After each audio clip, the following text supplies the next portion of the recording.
পাপের মজলিসে যারা বসে তাদেরকে এড়িয়ে চলা খুব জরুরি।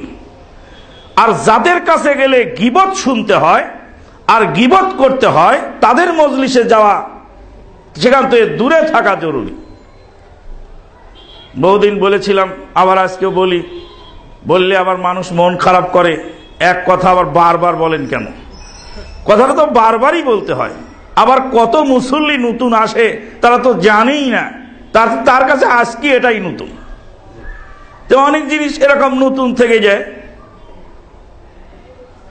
হাসানুল বাসরি রাহিমাহুল্লাহ, তার কাছে একজন লোক এসে বললেন, প্রখ্যাত তাবেঈ এবং হাদিস বেত্তা, হাদিস বিশারদ হাসানুল বাসরি রাহিমাহুল্লাহ, বলে যে অমুক লোক আপনার নামে দুর্নাম করেছে। হাসানুল বাসরি রাহিমাহুল্লাহ হালকা মুস্কি হাসি দিয়ে বললেন, আওয়া ওয়াজাদা শাইতানুন বারিদান গায়রাক, শয়তান কি তোমার সারা অন্য কোন ডাক পিয়ন পায় নাই?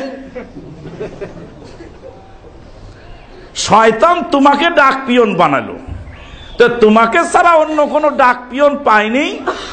একজনের কথা আর একজনের কাছে যারা লাগাপড়া করে তারা হলো শয়তানের ডাক পিয়ন। হাসানুল বাসরি রাহিমাহুল্লাহ ওই চগলখোর লোককে শয়তানের ডাক পিয়ন বলেছে।